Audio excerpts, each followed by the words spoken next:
जय हिंद। आज हम बात करते हैं क्लास 10th का मैथ केसी सिन्हा।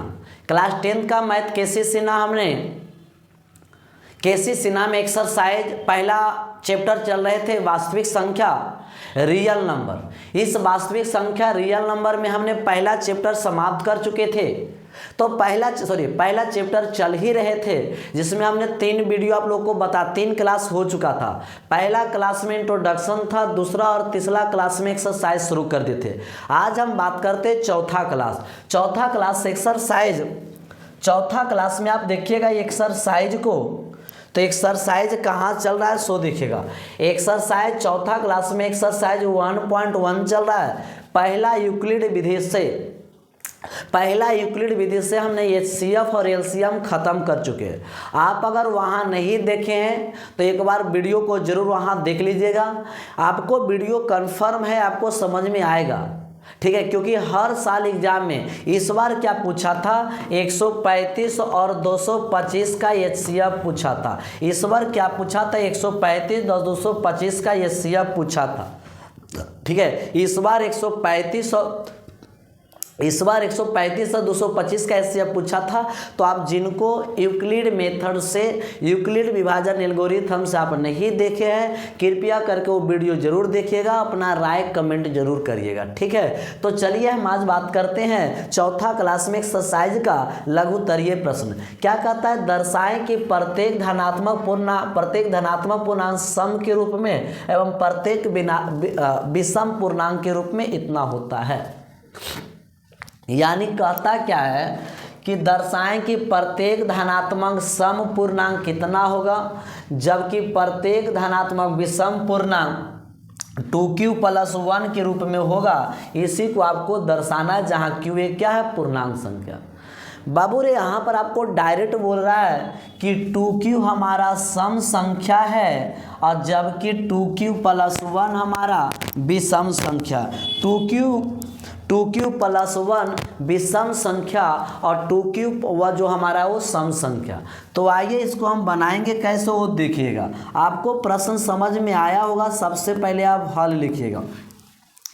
आपको इस आदमी को सम संख्या के रूप में दिखाना है, इस आदमी को विषम संख्या के रूप में दिखाना है। आपसे से कोई बोलता है ना कि बताइए ये आदमी पागल है या नहीं, आप उसको 2 बार बोलते, 3 बार बोलते हैं, आपकी बात को नहीं सुनता है, नहीं समझता है, तो लास्ट में कह देते हैं भाई पागल है। कोई व्यक्ति कहते हैं कि बताओ ये अच्छा या खराब है, तो आपको 2 बार 3 बार उसको टोकते हैं। या कोई काम करते हैं, 1 बार में नहीं सही हुआ, 2 बार में नहीं सही हुआ, तीसरा बार में भी नहीं सही हुआ, तो कह देते ये नहीं सही होगा। तो वही बात है कि आपको इसको 2q को जो है ना सम संख्या के रूप में और 2q+1 को विषम संख्या के रूप में दिखाना है। 2q+1 को विषम संख्या के रूप में और 2q को सम संख्या के रूप में दर्शाना है, ठीक है।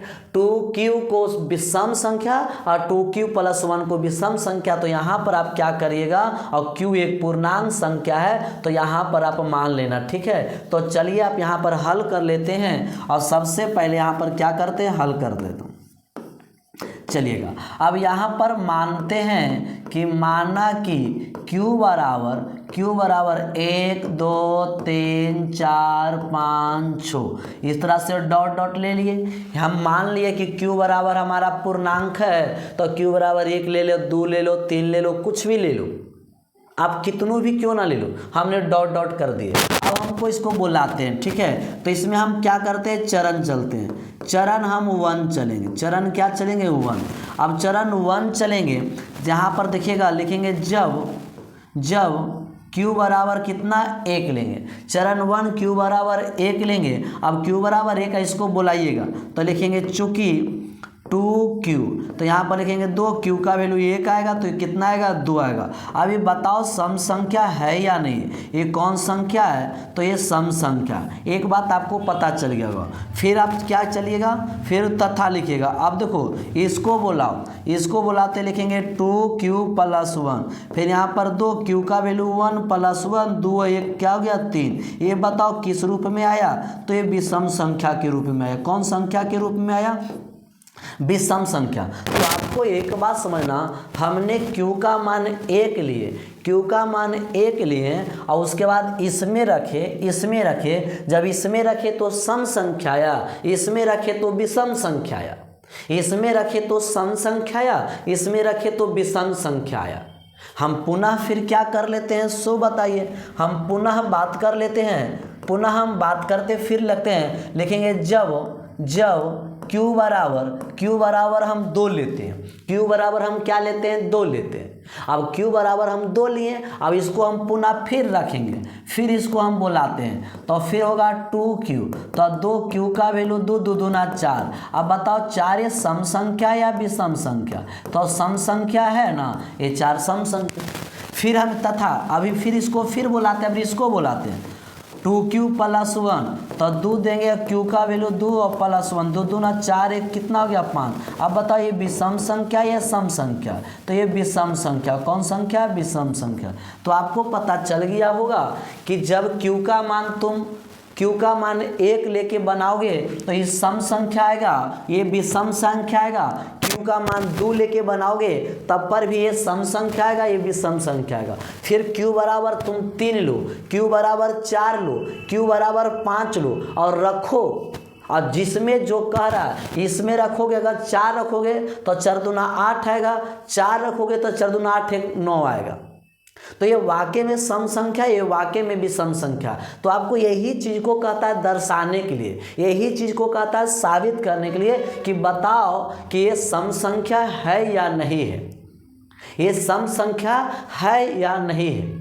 तो आपको प्रश्न समझ में आ गया होगा, ये आपको कॉपी में जरूर अपने से खुद से बनाइएगा और समझिएगा, ठीक है। तो आप 2 बार q का मान 1 लिए, 1 2 लिए, आपको वही चीज आ रहा है। तो आप जितना बार भी करोगे, सबका सब सम आएगा, विषम आएगा। तो हम क्यों ना यहाँ पर देख लेना, यहाँ पर डॉट कर लेते हैं, मतलब आगे भी इसी तरह से आएगा, आगे भी करेंगे तो इसी तरह से आएगा। लिख देंगे अतः 2q समपूर्णांक 2q समपूर्णांक एवं 2q + 1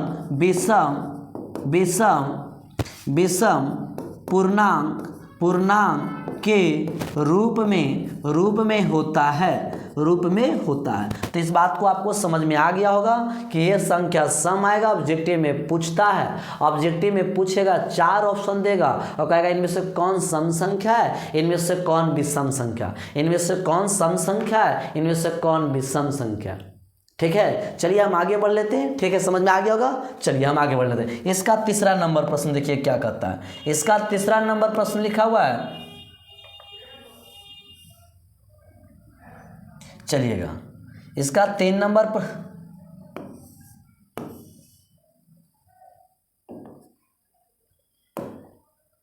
चलो इसका 3 नंबर प्रश्न देख लेते हैं क्या कहता है। इसका 3 नंबर प्रश्न को देखे, कहता है दर्शाएं कि फिर यह और यह जो है ना वो किस रूप में है। कहता है विषम संख्या के। फिर वही प्रश्न बोला आपसे, फिर कह रहा है कि दर्शाएं कि धनात्मक विषम पूर्णांक 4q + 1 और 4q + 3 के रूप में होता है, जहां q एक क्या है, पूर्णांक है, जहां q एक क्या है, पूर्णांक है। फिर आपको वही बात बोला, आपको बोला कि 2 आदमी आपके पास देते हैं, बाबू अच्छा समझिएगा, 2 आदमी आपके पास देते हैं, एक 4q + 1 और दूसरा 4q + 3। ये दोनों आदमी को आप विषम संख्या बोल दीजिएगा। तो बोलने से नहीं होगा, उसको आप दिखाना पड़ता है, आपको बताना पड़ता है। तो आप क्या करिएगा ना, अब आप क्या करिएगा, और जहाँ क्या है q एक पूर्णांक संख्या, q एक पूर्णांक जानवे करता है, पूर्णांक संख्या माइनस में भी हो सकता है। देखिएगा यहाँ पर क्या कहता है कि ये चीज आपको 2 चीज दिया हुआ, 4q + 1 और 4q + 3 कहता है। तो कहता है बताइएगा क्या ये विषम संख्या के रूप में होगा या नहीं होगा। तो आप क्या करिएगा, सबसे पहले इसको आप दर्शाइएगा। ठीक है, सबसे पहले आप क्या करिएगा, दर्शाइएगा। तो चलते आपको साबित करना है ना, तो सबसे पहले आप q का मान ले लो। क्योंकि q एक पूर्णांक संख्या है, तो q का मान कुछ ले लीजिएगा। अब q का मान जब कुछ ले लीजिएगा, Q का मान सबसे पहले यहाँ पर आप हल कर लेना, यहाँ पर आप हल कर लेना। Q का मान यहाँ पर आप मान लेते हैं, ठीक है। तो यहाँ पर मान लीजिएगा कि माना कि Q बराबर 1 2 3 4 5, इस तरह से मान लिए। Q बराबर 1 2 3 4 5 मान लिए। अब उसको बुलाते हैं, ए आदमी को और ए आदमी को बुलाइए और उसमें रखिए Q का मान। अगर विषम संख्या आ गया तो हाँ कहेंगे सही बात है, और नहीं आया तो कहेंगे गलत बात है। तो आप चलिए इसको बुलाइएगा। तो सबसे पहले यहाँ पर लिखेंगे चरण 1। चरण का मतलब होता है कि आप स्टेप में काम करिए, ठीक है। चरण 1 लिखेंगे जब Q बराबर 1 रखिएगा, जब Q बराबर 1 रखिएगा और इसको बुलाइए। तो इसको बुलाते हैं पहला आदमी को। पहला आदमी क्या लिखल है 4Q + 1, तो 4Q का मान 1 + 1, 4 एकम 4 1 5। अब बताइए विषम संख्या है या सम संख्या है? तो विषम संख्या। कौन संख्या है? विषम संख्या। फिर आपको दूसरा को, फिर तो एगो आदमी एगो आप बैठल है उसको भी बुलाइए, एक और आदमी उसको भी बुलाइएगा।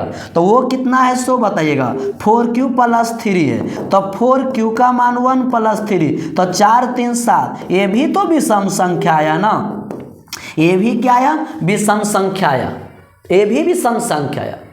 अब क्या करिए, हमने Q का मान 1 रखे तो दोनों कंडीशन में विषम संख्या आएगा। अब यहाँ पर क्या करो, फिर चरण चलो। चरण हम एक बार किए काम। चरण 2 में Q बराबर लिखेंगे जब Q बराबर अब कितना रखेंगे 2। Q बराबर 1 रखे, अब Q बराबर 2 रखेंगे। यहाँ पर अब Q बराबर 1 लिए, अब Q बराबर 2 लीजिएगा। तो Q बराबर 2 लीजिएगा तो फिर इसको बुलाइएगा। तो इसको बुलाइएगा तो क्या लिखा हुआ है 4Q + 1, तो 4Q का वैल्यू 2 + 1, तो 4 दूना 8 1 9। बताओ ये भी क्या है? विषम संख्या है। कौन संख्या है? विषम संख्या। अब एक और अब चलिएगा, फिर लिखेंगे तथा फिर 4Q + 3 है, तो 4Q का वैल्यू 2 + 3, 4 दूना 8 और 3 कितना 11। ये भी कौन संख्या? विषम संख्या। तो आपको कहने का मतलब क्या हुआ कि आपको जो बोल रहा है कि ये फलना और फलना आदमी विषम संख्या है, जहां पर उसमें एक राशि है Q का मान आप रखिएगा। Q का मान हमने रखे हैं, Q का मान इसमें भी रखे, Q का मान हम इसमें भी रखे, दोनों में देखना, इसमें भी रखे तो विषम आया, इसमें भी रखे तो विषम आया पहला चरण में। फिर हम दूसरा चरण में Q का मान इसमें भी रखे, इसमें भी रखे, दोनों कंडीशन में विषम आया। इसका मतलब है कि आप जितना भी चरण में काम करिएगा, हर चरण में आप जितना भी चरण में चलिएगा, हर चरण में संख्या क्या आएगा? विषम संख्या ही आएगा, ठीक है। तो यहाँ पर आप 2 चरण चले ना, अब मत चलिएगा। अब Q बराबर 3 नहीं लेके चलिएगा, Q बराबर 4 नहीं लेके चलिएगा, Q बराबर 5 नहीं लेके चलिएगा। अगर लेके चलते हैं तब पर भी विषम संख्या 5 ले लो ना, तो 5 चौक 20 1 21, 5 चौक 20 और 3 23। हर टाइम में तो विषम संख्या आ रहा है, कुछ भी लो आपको विषम संख्या आएगा। तो यहाँ पर आप डॉट डॉट डॉट दीजिएगा और डॉट डॉट डॉट देंगे। इसका मतलब क्या हुआ कि आने वाला भी स्टेप में आप जितना बार भी करो, आप जितना भी बार करोगे, सब स्टेप में सब बार में आपका विषम संख्या ही दोनों आएगा। इसीलिए लिखेंगे अतः 4Q + 1, अतः 4Q + 1 तथा 4Q + 3 क्या है? विषम संख्या है।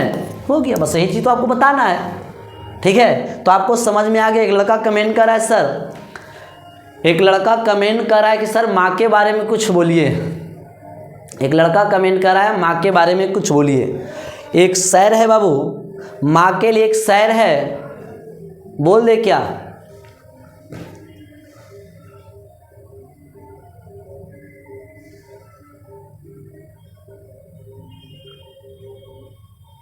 एक लड़का कह रहा है सर एक आगो शेर बोलिए ना। चलिए एक शेर, माँ के लिए एक शेर बोलते हैं। शेर है कि आँखों का पानी और दिल की कहानी सिर्फ माँ ही समझ सकती है इस धरती पर, इसके अलावा कोई दूसरा नहीं समझ सकती। ठीक है। आप अगर खाना नहीं खाएं या खाना खा लियोगे, माँ के सामने आप जाके बोलिएगा, वो आपको आंख देख के पता चलेगा, आपका फेस देख के बता देगा कि ज़रूरत क्या है, खाना खाया या नहीं खाया। ठीक है, तो इसलिए माँ के लिए तो एक लाइक जरूर बनता है। ठीक है, तो इस बात को ध्यान दीजिएगा कि आंखों का पानी और दिल की कहानी सिर्फ माँ ही समझ सकती, धरती पर इसके अलावा कोई नहीं समझ सकती। ठीक है, चलते हैं हम आगे देख लेते हैं।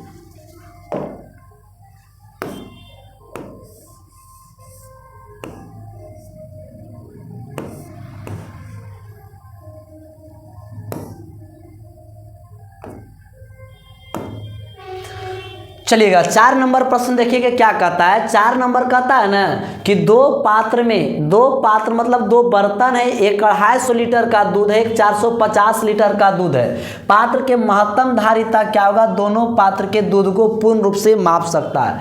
2 बर्तन है, एक बर्तन में 250 लीटर का दूध है, एक बर्तन में 425 लीटर दूध है। कहता है 2 बर्तन में दूध रखा हुआ है, एगो 250 लीटर, एगो में 425 लीटर। कहता है वो कौन ऐसी महत्तम धारिता का मतलब आयतन, आप एक ब्लाडर में दूध रखा हो, दूसरा में, कौन ऐसा नापने वाला वस्तु है जो दोनों पात्र के दूध को अच्छी तरह से माप सकती है? तो महत्तम धारिता ज्ञात करें। हम लोग जो देहाती भाषा में नहीं पौवा जो दूध नापते हैं, तो उसकी उसी बर्तन का कह रहा है नाप क्या होना चाहिए। एक बर्तन 250 लीटर का है, दूसरा 425 लीटर का है। महत्तम धारिता क्या होना चाहिए जो दोनों पात्र के दूध को माप दे? तो जब भी बाबू एक बात ध्यान रखना, महत्तम शब्द आ जाए, बड़ी से बड़ी शब्द आ जाए, ज़्यादा से ज़्यादा शब्द आ जाए, महत्तम, बड़ा से बड़ा, ज़्यादा से ज़्यादा अगर शब्द आ जाए तो एक कन्फर्म दिमाग रखना कि इसका HCF निकाल देना। जब भी आपको ऐसा प्रश्न पढ़े और पढ़ते पढ़ते लगे महत्तम शब्द, ज़्यादा से ज़्यादा शब्द, बड़ी से बड़ी संख्या आ जाए, वैसे ही हिसाब को HCF निकाल देना। प्रश्न यहाँ पर कहता है 2 बर्तन रखा हुआ, कहता हुआ कौन सा ऐसा नपना है जिसकी धारिता है जो दोनों पात्र के दूध को अच्छी तरह से माप दे? तो आराम से इसका HCF निकाल लेना यूक्लिड विधि से। तो सबसे पहले क्या करिएगा? हल कर लीजिएगा। क्या करिएगा? हल कर लेना। ठीक है, हल कर लेना। अब यहाँ से क्या करना? 100 लिख लेना। सबसे पहले लिखेंगे चूंकि 425 तथा 250 का HCF। ठीक है, तो इसमें आपको चरण चलना पड़ेगा यूक्लिड विधि से। चरण 1 चलेंगे, A बराबर आपको 425 होगा, B बराबर आपको 250 होगा। कन्फर्म है, एग्जाम में पूछता है। यूक्लिड विधि से एक हिसाब एकदम ध्यान रखिएगा। ठीक है, चलिएगा। तो अब यहाँ से क्या करेंगे? भागा देंगे, छोटका से भागा देंगे बाबू, छोटका से भागा देंगे। 250 भागा 425 में आपको 2 मरते ज़्यादा होगा, 1 मरते लगाइएगा। 250 यहाँ घटाइएगा, 5 आ जाएगा, 5 आएगा, 1 5 12 7 5 12 आएगा, ये तो 175 आएगा। पूरा पूरी नहीं कटा तो चूंकि लिखेंगे भाज बराबर 425 बराबर 400 2.5 गुना 175 आएगा। ठीक है, फिर इसको आप दोबारा चलिएगा, फिर क्या चलिएगा? दोबारा चलिएगा। उसके लिए आपको चरण चलना पड़ेगा, चरण 2 चलना पड़ेगा। A बराबर आपको क्या लिखा है 100 बताओ तो? A बराबर आपको 250 हो जाएगा और B बराबर क्या होगा? 175 हो जाएगा। ठीक है, A बराबर 250, B बराबर 175। फिर भागा देंगे, 175 भागा 250, 1 मरते लगा 175 आएगा। घटा दीजिएगा तो 5 आएगा। ठीक है, यहाँ पर 75 आएगा। कितना आएगा? 75 आएगा। 5 हाँ 1 दे देंगे तो 50 तो सब कितना आ जाएगा जी? 14। हाँ सही, 175 आएगा। फिर यहाँ पर नहीं कटा, फिर लिखेंगे भाज बराबर 250 175 गुना 1 + 75। अब क्या करिएगा? इसको भागा दीजिएगा। ठीक है, इसको क्या करिएगा? भागा। फिर लिखिएगा चरण 3 चलिएगा। A बराबर आपको 175 होगा, B बराबर आपको 75 होगा। 75 से भागा दीजिएगा 175 में, 2 मरते लेगा 75 दूना 150 हो गया। घट के कितना? 25 आएगा। ठीक है, घट के कितना? अभी भी पूरा पूरी नहीं कटा। तो फिर यहाँ पर क्या लिखेगा? भाज बराबर 175 बराबर 75 गुना 2 प्लस 25। ये बात को ध्यान रखिएगा, ठीक है। आपको जब भी यूक्लिड विधि से कहे, आप पिछला वीडियो जिनको नहीं देखे वो देख लीजिएगा, जब भी यूक्लिड विधि से एचसीएफ निकाले कहे तो आपको एगो को ए मानेगा, दूसरा को बी मानेगा, चरण बाई चरण बनाते चलिएगा। हर स्टेप में आप भागा दीजिएगा, हर स्टेप में कटा तो ठीक है, नहीं कटा तो अगले स्टेप के लिए चलेंगे। तो एक 250 से भागा 425 में दिया, नहीं कटा तो भाज बराबर भाजा गुना भागफल प्लस शेषफल का नियम होता है वो लिख देना, फिर आपको भागा देना शेषफल से, फिर आपको भाजक में भागा देना, फिर आपको चरण दूसरा चले, फिर नहीं कटा, फिर तीसरा चरण चलेंगे, फिर नहीं कटा, फिर चौथा चरण चलेंगे। तो यहाँ पर फिर क्या लिखिएगा, फिर लिखिएगा चरण नंबर 4 ए बराबर आपको कितना लिखिएगा, ए बराबर आपको 75 हो जाएगा। अब बी बराबर क्या लिखिएगा, आपको 25 होगा। 25 से भागा देंगे 75 में, 3 मरते कट जाएगा, 25 या 75 आपका, ये जिससे कटा वही एचसीएफ, तो आपको कितना आ गया, एचसीएफ 25 आ गया। इस प्रकार से समझ लो 25 लीटर वाला एगो नापना होगा जो इसको और इसको आराम से नाप देगा। 25 लीटर वाला जो नापना होगा ये दोनों को आराम से माप देगा, ठीक है। तो आपको इतना समझ में आ गया।